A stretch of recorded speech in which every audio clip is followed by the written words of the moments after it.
सबसे पहले तो मैं एक चीज शिवम कुछ कह रहे हैं। हाँ थैंक यू। सबसे पहले तो मैं एक चीज कहना चाहता हूं कि जहां तक इन्होंने कहा कि मैं इस मॉडल का समर्थन करता हूं, साबित होता है। यही बात विवेक श्रीवास्तव कह रहे हैं, यही बात उदित राज कह रहे हैं, यही बात सैम पित्रोदा कह रहे हैं, यही बात राहुल गांधी कह रहे हैं। और कितना सबूत चाहिए? ये इस देश को तोड़ना चाहते हैं, इस देश में आग लगाना चाहते हैं, इस देश को वेनेजुएला बनाना चाहते हैं। ये एजेंडा है इनका, और इसी बात को लगातार मैं कह रहा हूं। और जहां तक विवेक जी की बात है, मैं तो अभी बता रहा हूं, ये खुलासा है। विवेक जी को तो प्रॉपर्टी वैसे ही कहीं जाएगी नहीं, इन्होंने तो धर्म परिवर्तन कर रखा है भाई, पूछ लीजिए आप इनसे। और इनको पहले ही बचा दिया है उन्होंने भाई, इनको कोई दिक्कत नहीं है। दिक्कत अगर है तो हम जैसे लोगों के, उधर वो समाजवादी के प्रवक्ता जो अनुराग भदौरिया, कितना ही खेत में बैठ जाओ, जो इतना सारा घर और प्रॉपर्टी जोड़े हुए हो ना, उसका सबका डिस्ट्रीब्यूशन होने वाला है। 55% तो एक तरफा ही जाएगी और बाकी इधर उधर चली जाएगी। और एक और चीज, जो मैनिफेस्टो वाली बात है, मैनिफेस्टो में तो कांग्रेस ने बहुत सारी चीजें नहीं लिखी थी, लेकिन सब हुआ ना। मैनिफेस्टो में ये भी नहीं लिखा था नरसिंह राव की सरकार में कि इस देश में वक्फ को जो है अतः जो है ताकत देनी चाहिए। मैनिफेस्टो में तो ये भी नहीं लिखा था कि मनमोहन सिंह 2013 में वक्फ को इतनी ताकत दे देंगे तो जिसको चाहेगा कब्जा कर लेगा। अनुराग जी और शिवम जी तो बहुत सारी चीजें नहीं थी। ओके सर, मैं 30 सेकंड दे रही हूँ ना। आपने आरोप लगाया अनुराग भदौरिया पर। अनुराग भदौरिया, टाइमर ऑन कर रही हूँ, जल्दी से 30 सेकंड में इसका जवाब दे दीजिए। लेकिन कितना भी खेत में बैठ लो, जमीन जाएगी तुम्हारी। फोन कट गया है? नहीं, वो फोन कट गया है। फोन कट गया है, फोन की आवाज मुझे सुनाई दी है।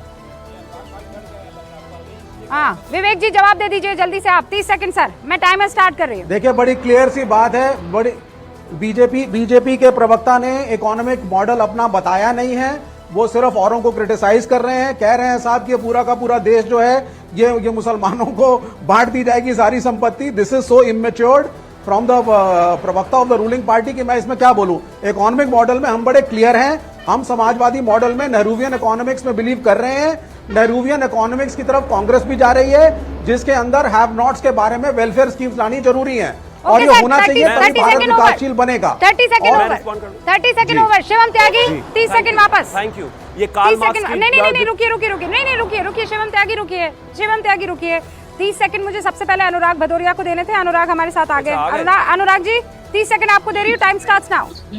देखिए रूबिका जी, एक आप और एक हम, दो ही लोग हैं जो जमीन पे हैं, ग्राउंड जीरो पे हैं। आपको पता होगा ग्राउंड जीरो पे क्या हो रहा है, हमें पता होगा ग्राउंड जीरो पे क्या हो रहा है।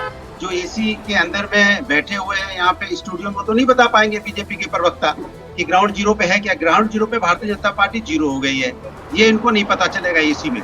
या तो रूबिका जी आपकी आत्मा जान रही है, हम समझ रहे हैं। इसलिए भारतीय जनता पार्टी कभी भी ग्राउंड पे होती ही नहीं है, ग्राउंड पे काम करती नहीं है, जनता से कनेक्ट नहीं है, जनता से कोई लेना देना नहीं है। किसान से भी नहीं लेना देना है, युवाओं से कोई लेना देना नहीं है, और समाज की समस्या से कोई लेना देना नहीं। इसलिए उनके पास बोलने के लिए सिर्फ करने की होगा, लेकिन ये कह रहे हैं कि आप वाले किसान हैं जिनके पास खूब प्रॉपर्टी है, खूब सारी गाड़ियां हैं।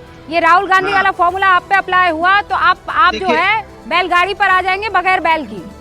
देखिए सवाल ये है कि उनको शायद पता नहीं है, हम लोग गांव के लोग हैं, हम लोग की जिंदगी गांव में गुजरी हो। ये चाहते नहीं है किसान के पास में गाड़ी हो, ये चाहते नहीं है किसान। ये तो चाहते हैं किसान तो कपड़े से पता चलता है। ये चाहते हैं किसान यहाँ परेशानी में रहे, उसको एमएसपी की गारंटी नहीं मिले, किसान के बच्चे अच्छे स्कूल में ना पढ़ पाए, किसान के जिंदगी में कुछ खुशहाली ना आ पाए, किसान का अच्छा घर ना हो, किसान हमेशा उसी कमजोर की तरह, गरीब की तरह रहे। ये तो भारतीय जनता पार्टी की नीयत है, जो कि जिस वजह से के बजाय मैंने आपको 1 मिनट दे दिया। आवाज इनकी जुबान 1 मिनट दे दिए सर। शिवम त्यागी 30 सेकंड में टाइमर ऑन कर रही हूँ।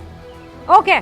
नेहरूवियन और कार्ल मार्क्स की थ्योरी के हिसाब से अगर किसान को आज एमएसपी मिल भी गई तो उसके 2 साल बाद यही होने वाला है। आप उसकी वेल डिस्ट्रीब्यूट करोगे और वो वेल डिस्ट्रीब्यूशन चला जाएगा घुसपैठिए पर।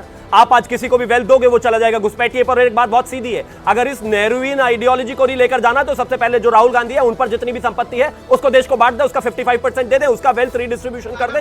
सोनिया गांधी पर, प्रियंका गांधी पर जितना वेल्थ है उसका रीडिस्ट्रीब्यूशन कर दे, रॉबर्ट वाड्रा पर जितना वेल्थ है उसका रीडिस्ट्रीब्यूशन कर दे। और एक चीज और मैं कहना चाहता हूं, इस देश को बर्बाद करना बंद कर दीजिए। इस देश में जितने भी लोग हैं वो खुशहाली से आगे बढ़ रहे हैं, सबको बंद कर रोकना बंद कर दीजिए। और जिस तरीके की स्थिति आप लोगों ने बना दी है इस देश के बच्चों को, सर मैंने 30 सेकंड का टाइम उनके हाथ में कटोरा, मैंने आप सबको 30 सेकंड का टाइम दिया था। तहसीन पूनावाला और माधव आनंद हमारे साथ बने हुए हैं, आप दोनों का वक्त है। तहसीन पूनावाला प्लीज आप इधर उधर की बात ना कीजिएगा। मैं आपको 50 सेकंड देती हूँ, टाइमर ऑन कर रही हूँ। मुझे ये बताइए ये फॉर्मूला घातक है देश के लिए या ये शानदार सक्सेसफुल फॉर्मूला है? विवेक जी कह रहे हैं Nehruvian formula. Starts, time starts sir, 50 seconds. Rubika ji 3 चीज। सबसे पहले अगर इस मुल्क के अंदर घुसपैठियां आज भी 10 साल मोदी जी के सरकार के बाद तो घुसपैठियों की जिम्मेदारी तो मोदी जी की आती, तो उनको बोल दीजिए राष्ट्रपति को रेजिग्नेशन देते, आपके शो पे आते, देश से माफी मांगे। दूसरी बात, कहीं पर कोई रीडिस्ट्रीब्यूशन नहीं हो रहा। राहुल गांधी ने अपने स्पीच में कहा जो रीडिस्ट्रीब्यूशन है वो सरकारी नौकरी और अपॉर्चुनिटीज की है गरीबों के लिए, जैसे बिहार में ब्राह्मण गरीब है। तीसरी बात, मैं दोबारा से कह रहा हूं, कहीं पर भी किसी का सोना मंगलसूत्र लेकर किसी और को नहीं दे रहे। मंगलसूत्र अगर किसी ने इस देश के लिए कुर्बान किए वो सोनिया जी है। मंगलसूत्र किसी का गया है तो ऑक्सीजन के समय लोगों का मंगलसूत्र उठ रहा है, जिस ऑक्सीजन के ऊपर एक सरकार ने जीएसटी लिया है उसके लिए मंगलसूत्र गया, उसके लिए सरकार माफी मांगे। जो मंगलसूत्र महिलाओं के सिवे वो छीनने वाली है सरकार है, इसने महिलाओं के मंगलसूत्र छीने, ये सरकार की बात कर रहे हैं, ये देश को लूटने का काम कर रहे हैं, ये देश के गरीब का पैसा लूटने का काम कर रहे हैं। सुन लीजिए, चीखिए मत। आप लोगों ने अचानक जो है मेरा ब्लड प्रेशर बढ़ा दिया है सर। मैं बाहर हूँ, मुझे कुछ नजर नहीं आ रहा है, मैं सिर्फ आप लोगों को सुन पा रही हूँ। और खुदा न खास्ता आप में से किसी ने भाषा की मर्यादा तोड़ी तो मुझे पता भी नहीं चलेगा। और बाकी सब आरोप ये लगाएंगे कि रूबिका लियाकत के शो में रूबिका लियाकत ने फला को नहीं टोका, फला को नहीं रोका। हाँ, लेकिन खून खोलना चाहिए, आपका खून खोलना चाहिए। ऑक्सीजन के ऊपर पैसा लेने की बात कर रहे हैं, वरना गड़बड़ हो जाएगी। मैं पहले ही डिस्क्लेमर लगा देना चाहती हूँ। ऑक्सीजन मंगलसूत्र की बात कर रहे हैं, ऑक्सीजन नहीं करना चाहिए आपको। गब्बर सिंह टैक्स ऑक्सीजन कुछ नहीं होने वाला, इन्होंने लिया। आपको भी अब मंगलसूत्र की बात करें, कितनों का मंगलसूत्र उठ गया, वो बात करें मंगलसूत्र नहीं की। चलेगा ऐसे भाई, नहीं चलेगा। नहीं चलेगा ऑक्सीजन। मंगलसूत्र तो शुरुआत में ही लेने की बात कर दी आपने, कह तो रहे कि ले लेंगे। सोनिया जी ने देश के लिए अपना मंगलसूत्र क्या और देश के हजारों माओ ने दिया, हजारों माओ ने दिया, ये शांति सूत्र है, लाखों माओ ने दिया, क्या सोनिया जी ने शांति सूत्र है। रुक जाइए तहसीन पूनावाला, अगर आप मेरे सूत्र को नहीं मानेंगे तो मेरे पास एक अचूक फॉर्मूला है, और वो अचूक फॉर्मूला ये कहता है कि मैं आप दोनों की आवाज डाउन कर लूं। मैं आप दोनों की आवाज डाउन कर लूंगी। शुक्र है आपने मेरी बात सुन ली है, वरना मैं आप दोनों की आवाज डाउन कर लेती। राम माधव जी, मामला मंगलसूत्र पर, वेल्थ डिस्ट्रीब्यूशन पे, अमीर को गरीब, गरीब को अमीर बना देने पर आप ग्राउंड जीरो पर आएंगे तो एहसास होगा कि लोग ये कह रहे हैं, सांसद माधव आनंद जी सॉरी, लोग ये कह रहे हैं कि सांसद ने मेरे लिए कितना काम किया है, इस उम्मीदवार ने मेरी कितनी सुनी है, सुनेगा तो काम करूंगा, नहीं वोट करूंगा, नहीं तो फिर कोई और ढूंढूंगा। निश्चित रूप से चुनाव में इसी तरह की बातें होनी चाहिए, क्योंकि जो भी चुने हुए प्रतिनिधि होते हैं उनके कामों का मूल्यांकन जनता करती है, वोटर करती है, और उसी बेसिस पे वोट डालने का जनता जैसा अपना मन बनाती है।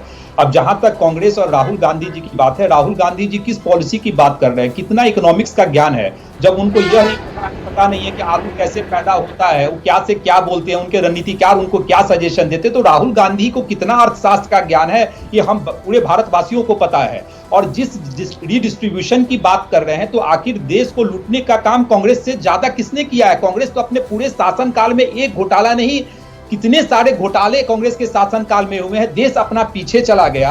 और हम तो दूसरा बात गंभीरता के साथ कहना चाहते हैं रूबिका जी, जिस माइनॉरिटीज की बात कांग्रेस करती है, क्या अल्पसंख्यकों के साथ कांग्रेस ने न्याय करने का काम कभी किया?